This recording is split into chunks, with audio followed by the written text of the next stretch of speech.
I tell you, some YouTube clips are being removed so quickly.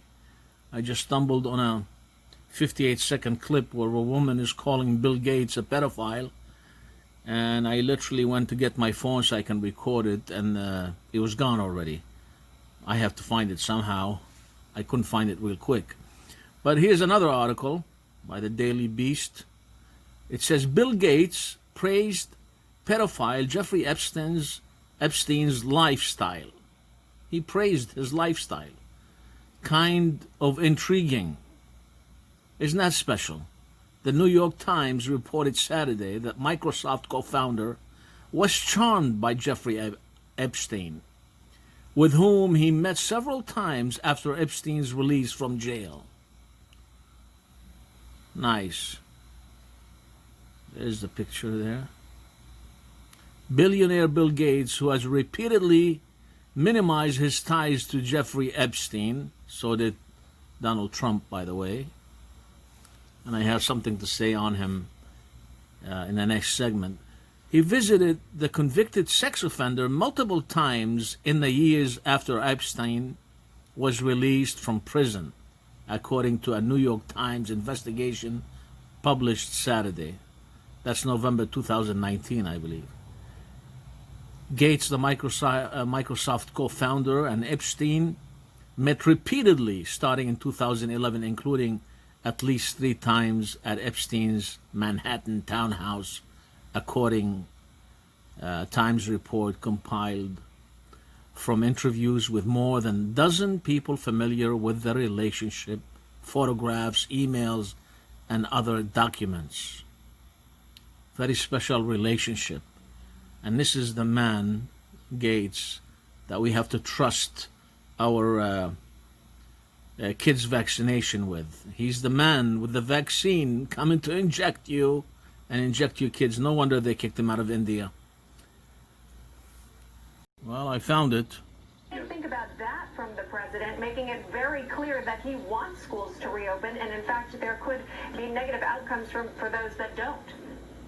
Well, one, we should definitely open up the schools, and we need to stop listening to Dr. Fauci, who is funded by Bill and Melinda Gates. And all of your listeners know this, I know this, you know this, we all know this, but Jeffrey Epstein's not a good man, and Bill Gates spent a lot of time with Mr. Jeffrey Epstein. So I don't think we should be listening to a pedophile for how to treat our kids, period. And we shouldn't be listening to people who spend time with pedophiles as it relates to our kids. So if Bill Gates wanted to watch my kids as a babysitter, I wouldn't let him do it. I'm certainly not going to use a vaccine he recommends. And Bill Gates has asked Dr. Fauci to serve on his board for the Bill and Melinda Gates Foundation. So stop listening to Bill Gates and Dr. Fauci. They are corrupt individuals, and Bill Gates hangs out with pedophiles consistently. Why would he hang out with Epstein? Why would he do that? It's sick. Okay. All right. Clark. Well, it looks like people are waking up. States pausing their reopening due to resurgence in cases. The reverse course coming as record-breaking case totals threaten to overwhelm hospital systems in several states, including Texas, Florida, Arizona, California, to name a few. But our next guest says a second economic shutdown, that's not the answer. Joining us now to discuss is Clay Clark. He's a business owner at ThriveTimeShow.com. He's also a coach. Clay, thanks for coming on. Clay, where are you located? I'm located in Tulsa, Oklahoma. Oh, that's where the rally was. Talk to me about that. What, is there anything? I think it's been 12 days since the rally. Typically, there's an incubation period of the virus here. Have we seen a massive outbreak from that rally? Well, in the Tulsa, Oklahoma rally, by the way, I did attend with a White House-issued press pass, and that event would have been a complete sellout, but they did close it down at 4:45. The health workers went away, denying people entrance into the Trump rally. So that would have been a full event. But I thought I would share this with your listeners. Yep. The CDC, on the CDC website, it says, what does it mean if you test positive for COVID-19? Because so far I know 3 people that have tested positive from COVID-19, all of which who didn't get very sick, who feel just fine now. But this is from the CDC website. It reads, if you test positive, a positive test result shows you might have antibodies from an infection with the virus that causes COVID-19. However, there is a chance a positive result means that you have antibodies from an infection with a virus from the same family of viruses, such as the one that causes the common cold. So I now know 2 people personally who have been diagnosed with having COVID-like symptoms. over the phone via telemedicine. They didn't even go in to see a doctor. They called in because they weren't feeling well. Over the phone, they're told they have COVID-19. So I'm not sure how reliable these case numbers are. All I would focus on is the death rate and the actual hospitalizations. Yeah, well, you're not wrong in that. In fact, they have upped some of their the symptoms, and the symptoms they've added on there mimic ones of cold symptoms as well. So it's almost you're wondering what could you put. COVID-19 seems like anything that you could. A bad day, you ate something bad, and your stomach's upset. Those are some of the concerns there. And more states are pulling back, as you know, some of those phases. I don't know if you're seeing those in Oklahoma, but you have seen them in other states. They're pausing phases, they're pulling back. You think that's not the answer? Why is that? Well, I have 5 kids, okay? I'm a father of 5 kids. I'm a 39-year-old guy, and I'm saying this slowly and succinctly so everybody understands the profundity of the words.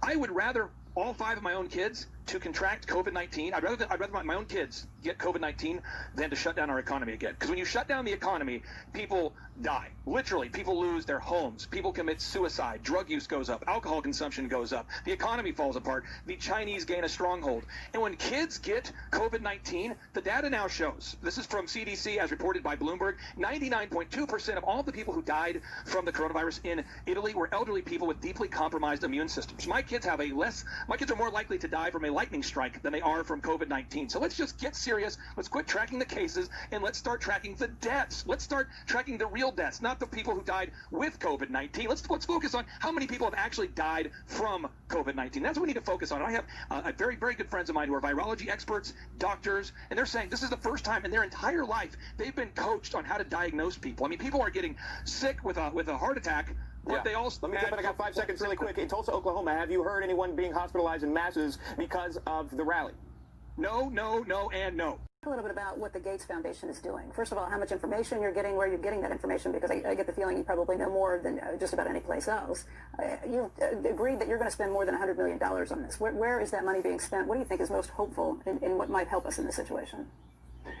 Well, the areas that we have the deepest expertise in is how you do testing, how you find drugs that will save lives, and how you get a vaccine that making 7 billion of those is going to be an incredible challenge. And so we've taken our normal work on polio eradication or some of our HIV, TB work, and we've had to redirect that to making sure we understand which of the therapeutics really are promising with actual data.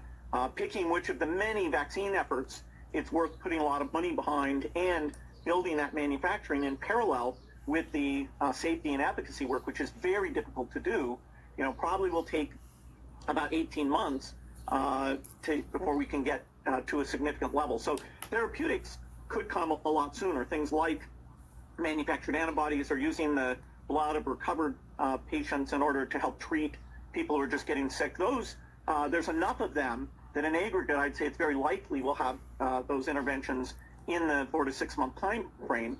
But how much that'll cut the death rate and these overloads, is still a bit uncertain. That comes quicker than the large-scale vaccine availability. What is he talking about?